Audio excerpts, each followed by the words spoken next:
What happens if New York Giants defensive coordinator Wink Martindale were to leave? We explore that question. Plus, we hear from New York Giants receiver Sterling Shepard on the state of the team, his future, the young receivers, and a lot more on today's Locked On Giants podcast. You are Locked On Giants, your daily New York Giants podcast. Part of the Locked On Podcast Network, your team every day.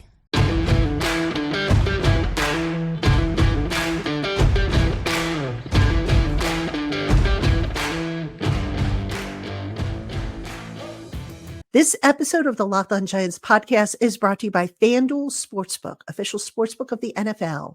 Make every moment more. Visit FanDuel.com/lockedon today to get started. Hello, New York Giant fans, and welcome to another edition of the Locked On Giants podcast, part of the Locked On Podcast family, your team every day.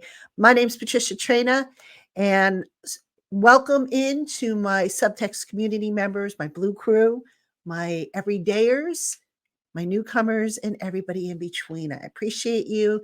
Thank you so much for making us your first listen of the day, or if you watch on YouTube, your first watch of today. And on today's episode, we're going to go there. We're going to explore the unthinkable. What happens if Giants defensive coordinator Wink Martindale were to leave after this season, whether it be a mutual parting, whether it be for a head coaching job? I want to take a little deeper look into that, and I'll explain why as I get into this segment a little bit more. But I thought, we might as well get the elephant in the room out of the way, because there continues to be, the possibility of that happening. I'm not saying it's going to, but the possibility is there, and it's something that I feel we need to talk about. Then, for the rest of the show, we're going to hear from one of my favorite Giant players. I don't often attach favorite to any Giant player because I try to treat all of them equal. But this guy, I just have a very special rapport with. He is Sterling Shepard, wide receiver. He was on the program. We talked a little bit about the team, the big win, the moon in the locker room. We talked about the young receivers, including Jalen Hyatt. We discussed briefly his future, what he might be leaning to do if, this is indeed his last year. And then we talked about a special initiative he's involved with for the holiday season. So that's on today's Locked On Giants program. Thank you, as always, for tuning in. Let's get into the question I don't think any of us really want to think about, and that is, would the Giants really want to move on from Wink Martindale? And if that were to happen, what would that mean? Now, I was thinking about this as I was drawing up the plans for today's show. And the last time I can remember the Giants having a defensive coordinator who went from year one to year two of the team without having his players really start to turn against him and, digress as a unit, I'd have to go back to Steve Spagnuolo. We saw James Betcher just totally fall off the rails when he was here from year one to year two. We saw it a little bit with Patrick Graham from year one to year two. We have not necessarily seen it as much with Wink Martindale. Now, I know a few weeks ago, Xavier McKinney spoke out against the coaching staff. That was smoothed over. But basically, this defense, these players love Wink Martindale. They love his style. They love how he involves them. They love how he communicates with them. They love how he puts them in good positions to make plays. They just love everything about him. And Wink, from a media perspective, he's great. He's always a good quote. He doesn't give you, a half-baked answer. So what's not to love about Wink? But that being said, you can't dismiss, in my opinion, the report by Jay Glazer that there's tension between Wink and Brian Daboll. Now, winning cures a lot of ails. And the Giants the last few weeks have been winning 3 in a row, including the impressive win over the Green Bay Packers, a team that is a legitimate playoff contender. So you like to think that maybe if the Giants continue to win and play good ball, that will smooth things out a little bit. But let's talk about what were to happen if Wink did leave. And again, I want to stress that I don't think he will unless somebody comes calling for a head coaching position. But I think, if Dable were to push him out the door, I think that would be a huge, huge mistake. So they have a few guys, on defense set to hit free agency. Xavier McKinney, Darnay Holmes is another guy. I believe Isaiah Simmons, Nick McLeod. I believe Cam Brown is going to be a free agent. Carter Coughlin's going to be a free agent. Jihad Ward, I believe, is going to be a free agent. So what I'm kind of getting at here is I know a lot of people have said, well, if they move on from Wink, what do they get? What's going to happen to the players he brought in? Well, some of the players that were brought in, like I said, they were brought in for the short term. The Giants' objective moving forward is going to be to continue to draft and develop core pieces. So, you look at the core on the Giants defense. Dexter Lawrence is part of the core. Bobby Okereke is part of the core. Deonte Banks. Those guys could probably fit in with any defensive coordinator. All right. Now, ideally, again, that's not to say get rid of Wink or don't lose sleep if Wink leaves. But the point being is you identify the core group, and that core group should be able to adapt to whoever comes in. Now, here's a reason why, one of many reasons why getting rid of Wink would just be an absolute mistake. There is the emotional aspect of it. As I said before, the players love playing for Wink. He's like a father figure to a lot of them. It's all for one, one for all. They love how he sets up his meetings and stuff like that.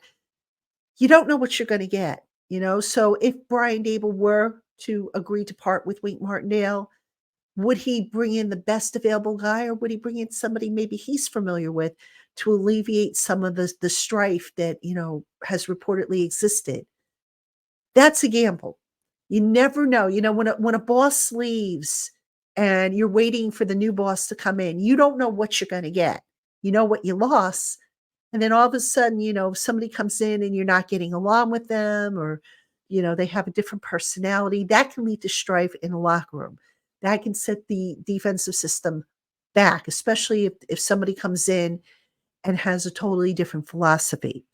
Now, there's been talk that, if Wink were to leave, maybe Dable would promote from within, either Jerome Henderson, who's the defensive backs coach, or Andre Patterson, the defensive line coach. Jerome Henderson has never been a defensive coordinator. He's a former NFL cornerback, a very good defensive backs coach. Could he potentially be a coordinator? Possibly, but he's never done it before at any level. Patterson, on the other hand, was a co-defensive coordinator for the Vikings in 2020 and 2021. He's had head coaching experience at the college level, and he has also been a defensive coordinator before. So he could be a possibility. But see, here's the thing, and for me, here is the biggest argument against, kicking Wink Martindale to the curb. Martindale is experienced enough to run the defense without Dable needing to babysit him. You bring in a coordinator who maybe doesn't have the same experience. And now maybe as the head coach, you got to be a little bit more involved in the game plan. And granted, the head coach's job is to get involved in all aspects of the game planning and whatnot. I get that. But if the Giants are going to bring in another quarterback next year, and that seems to be a given, whether it be a veteran or a young player to develop or whatever the case may be, don't you think that, especially if it's a young player, that Dable is going to probably want to be more involved with that than to have to worry about, being so hands-on with the defense, being so hands-on with, an area that's really not his expertise? So it just, to me, doesn't make sense for the two sides to part. Now, again, if Wink gets a job offer to become a head coach, he's going to take it. And who could blame him? But the bottom line, I would say, is if there is any kind of strife between the two men, I sure hope they put their differences aside, bury the hatchet, and just move on. Because I'd hate to see Wink leave over a disagreement or personality clash or anything like that. I think that would hurt the defense, even though, again, they have a core that could probably, fit in with any defensive philosophy that were to come in from any defensive coordinator that Dable were to hire. Why fix what ain't broke is what I'm getting at. So hopefully Wink doesn't go anywhere. I can't say the same for, Kafka and Thomas McGahee, the special teams coordinator. I think those two probably, if we were laying down odds, I would say those two probably have higher odds than Wink of leaving. Still 4 weeks to determine all that, but here's hoping that Wink is back because they're building something pretty special with that defense. They got some good young core players in there, and I think they can really be a unit to deal with if, and that's a big if, they're allowed to continue building what they have started. All right, coming up next, we're going to hear from Sterling Shepard. Don't go anywhere. Hey, Giant fans, as the weather gets colder, the NFL offers Stay Hot on FanDuel, America's number one sportsbook. Right now, new customers get $150 in bonus bets with any winning $5 moneyline bet. That's $150 if your team wins. And if you've been thinking about joining FanDuel, there's no better time to get in on the action than right now. The app is so easy to use. There's a wide range of betting options, including spreads, player props, over-unders, and much more. So visit FanDuel.com/lockedon today and score big this NFL season. FanDuel, official partner of the NFL. All right, Giant fans, welcome back to the Locked On Giants podcast. I'm your host, Patricia Traina. And coming up, we're going to hear from receiver Sterling Shepard, who joined me as part of a promotion that he was doing with Wells Fargo Small Business. So Sterling was at the PR agency's offices today. The audio, just a heads up, the audio, I did the best I can to fix the audio up, but he sat in kind of an open area where there was a lot of background noise. I tried to get rid of most of that. Hopefully you'll still be able to hear it. I thought, we covered quite a bit of ground. So we talk about, the state of the team and all that stuff. And then we get into the promotion in the third segment. So let's go ahead and get that interview going for you right now. All right, Giant fans, I am joined by one of my favorite New York Giant players, Sterling Shepard. I go way back with him. He's my guy. Sterling, I am so happy to see you. How are you, my friend? I'm doing well, especially after the big win yesterday. Yes. You too. You're my favorite reporter we have, so thank you. Yes, huge win. And Sterling is here today. We're going to talk about a special initiative he's got going on with Wells Fargo Small Businesses, but we're going to talk a little bit of football before we do anything else. And Sterling, this season, you came back, the Giants wanted you back. Can you just reflect a little bit on having this opportunity to be a part of this franchise still and kind of finish up your career, which hopefully still has a few more years left, but to finish it on your own terms? Yeah, that was the main thing that I wanted to accomplish was finishing on my own terms. I didn't want it to be because of an injury that, I stepped away from the game. Those are the two injuries that I had were career threatening, but, I tried to persevere and fight through those. And I was able to do that and tried to show my best and put my best foot forward at each camp. Even though I was limited in time at both camps, when I was able to step back on the field, I felt like myself. I felt like I gave myself enough time to get back to the player that I wanted to be. And I was able to show what I could do to help the team and help the team in other ways as well. So I'm grateful for the opportunity, and I'm glad to be a part of this group of men. Sterling, the team, of course, is coming off a huge Monday Night Football win against the Green Bay Packers. Can you just talk a little bit about, behind the scenes, at one point you guys were 2-8, you stuck together. Can you just talk about what guys like yourself who are leaders, who have been around a while, who have been through the highs and the lows, how you kind of help to keep the locker room together and focus? Yeah, I mean, me being around for as long as I've been around, you're a part of different teams, and I've been a part of teams where it can go two different ways.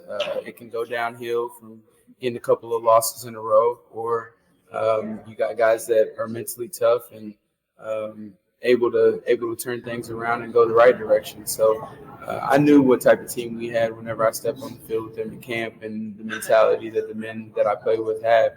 And everybody has the mindset of turning things around. We knew that things weren't always going to be the way that we wanted them to be throughout the season, and we had to fight through some hard times, and that's what we've done. And guys have been able to persevere and get to the point where we are today. We have to take it 1 week at a time, and we all understand that. So our focus is on New Orleans.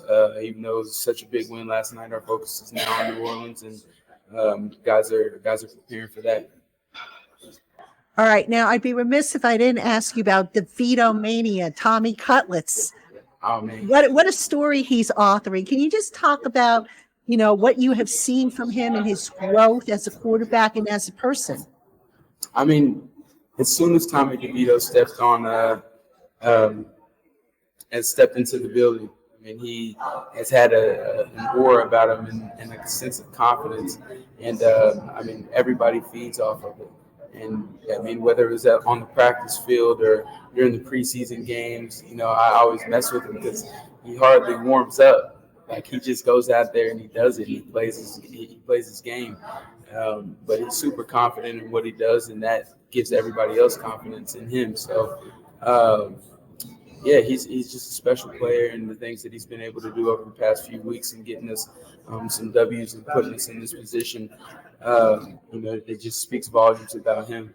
I mean, like I said, we're taking it week by week, and he's been doing a great job of doing that. He doesn't act like a rookie at all. You see some guys that are slow starts, and that's just not him. He's ready to roll at all times. Sterling, another young player who happens to sit next to you, and I had him on my show last week, is Jalen Hyatt. He's absolutely, a precious rookie, for lack of a better term. Yeah. I mean, can you talk about his development? And also, he gave you a lot of credit for helping him to become the player he is. And I'm sure you're going to defer that and say it's all him, but can you just talk about that as well? No, it is. But I mean, I think it's easy when you have guys with so much talent like that. I've played this game at this level for a while, and, I know some of the things that tripped me up as a rookie. And so, I try to get out in front of those things for him to make his journey a little bit easier. And any way that I can do that, I would lend him a helping hand. If he had any questions on different coverages or ways to run different routes, those are things that Odell and Victor helped me with and kind of coached me up on. So I got a good sense of that from those two guys, and I got to do my job and pass it down to him as well. And he's done a great job of listening and applying some of the things that Coach Groh and I have helped him with. And like I said, he's got all the talent in the world, and he's the one able to go out there and execute it. And I've just been proud to see his growth, and he's gonna be great for years to come. Hey, Giant fans, if you're looking for a fun and different way to play fantasy football this season, you need to check out Prize Picks. Just pick 2 or more players, predict their stats, and sit back and see how they perform. It takes less than 60 seconds to make an entry, and best of all, you can turn a few bucks into some nice cash with the right projections. Prize Picks is the #1 daily fantasy sports app known for its quick withdrawals, easy gameplay, and wide selection of player and stat types. And they offer weekly promotions that can lead to big payouts like Taco Tuesday, when every Tuesday, Prize Picks discounts select player projections up to 25% to provide even more value. So what are you waiting for? Go to prizepicks.com/LockedOnNFL and use the promo code LockedOnNFL for a first deposit match up to $100. That's prizepicks.com/LockedOnNFL. And that promo code is LockedOnNFL for your first deposit match up to $100. Prize Picks, daily fantasy sports made easy. Before we get to the Wells Fargo initiative that you're involved with right now, excuse me, what's one thing that you really felt was important to share with Jalen so that he would get ahead of it and not fall into the pit of, life of the NFL? What's one particular thing that stood out? I just think taking care of his body. When you're so young, you kind of put that on the back burner just because you're always feeling good. You don't really have to stretch as much. Like I remember as a rookie, I didn't really care to get on the massage table or get different things worked on because I was used to just getting and going. But as you get later in your career, you realize how important those things are. So if you can save yourself on the front end from having to deal with some of the things that I've dealt with throughout my career, just taking care of your body and treating your body like a business, because it is, and you get on top of those things at the beginning, then I think that you're gonna put yourself in a better position. So I've been stressing the importance of that, and along with a lot of other things as well. What does the future hold for you? I mean, do you I'm sure you want to continue to play, you want to win a championship, but if that's not in the cards, could you see yourself maybe being a coach down the line? I get that question a lot, but I like to just be where my feet are and enjoy where I'm at right now. And right now, my focus is on, whatever way I can help this team is doing that. And I'm focused on the week at hand, and that's New Orleans. And whether it's helping the guys get prepared or, having a role in the offense and helping the team win that way, whatever it is, that's what I'm focused on. I try not to look too far ahead, and I'll make those decisions when that time comes. Now, Sterling, let's talk about the Wells Fargo Small Business Initiative that you are involved with. It entails 8 women-owned businesses in the tri-state area. And I thought this was kind of fitting for you because you are the only male in a family of females, which I'm sure was one of the allures to you. Can we start off by just talking about women power? I mean, again, growing up the only male in an all-female family, can you just speak to the strength and the moxie that women have, especially as business owners? Yeah, for sure. And, like I said, my mom, I came from a single-parent home. And my mom is the definition of strength to me. Some of the things that she's had to fight through and to provide for us 3 kids, and seeing her work as hard as she's worked. And then it resonates with my life too. My sister is a small business owner, my girlfriend. So I can see some of the things that they have to go through, and to keep their business running and keep it going. So. I'm here with the Wells Fargo, which is the bank of doing, and they're all about taking action. And so I feel like it's super important that we give back to these small businesses and empower them by doing that. And Sterling, what are some of the small businesses that these women are running? What can you tell us about them? Yeah, so we're over here at the market right now, and some of the businesses that are here. We have pretzels, chocolate dipped on them. A woman has, and also have a skincare that I picked up some stuff. My baby girl actually has eczema, so I'm here actually getting some of my Christmas shopping and stuff done as well. But my baby girl has eczema, so she had an eczema cream that she's made, and she's known it to work pretty good. So I'm going to give that a try because I've been looking at different options and trying to find different things to help her with that. Also have some tea, a tea market that a gentleman and his wife started. And so, it was great. They're from Jamaica, and they've been drinking tea their whole life. And that's what's cool about this is a lot of people have a lot of backstories on the reasons why they started these businesses. One lady makes jewelry out of jeans, recycled jeans, which I thought was pretty cool. It's just letting her artistic mix show, and a lot of other cool things. A lot of it's like recycled pieces that are made into different bags and a lot of different things. Sterling, why is it important to you to support small businesses? What do you get out of your interactions with small businesses? Yeah, they're the backbone of our communities, and I think that it's important for us to give back to them and show our support. like I said, they're the backbone. So, yeah, it's important for us to get back to that. And where can people find more information about the Wells Fargo's initiative? Yeah, there's a lot of different QR codes and other things that I think they'll have posted on the site, so people can go on there and learn about it. We will get the site to you guys. Sure. All right. He is Sterling Shepard, longest tenured New York Giant. Doesn't look a day over 25, though. He's my guy. I love him. Sterling, thank you so much for coming on with me. I will see you before the holidays, I promise. But all the best to you, and good luck with the Wells Fargo initiative. And keep on winning, because you guys are only one game out of the hunt, which is amazing. Awesome. Yep, I hope you get better. Thank you for having me on.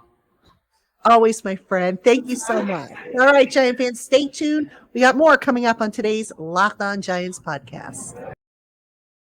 All right, Giant fans, that concludes the interview with Sterling Shepard. I want to thank Sterling for coming on the program with me. Like I said, I don't often say this about Giant players, but Sterling's one of my favorites. He and I go back to when he was a rookie. And I always take pride in telling people this, but I think I was one of the first Giant reporters to actually interview him. And I just absolutely think the world of him as a person, as a father, as a team leader, as a player, and, nothing but the best to him. And I'm so glad he has this opportunity to, end his career the way he wants to. Hopefully, however much longer he wants to play. So that will do it for this edition of the Locked On Giants podcast. Don't forget to keep it here all week long. Tomorrow, it's Crossover Thursday. Ross Jackson and I will break down the Giants-Saints game coming up down in the Bayou.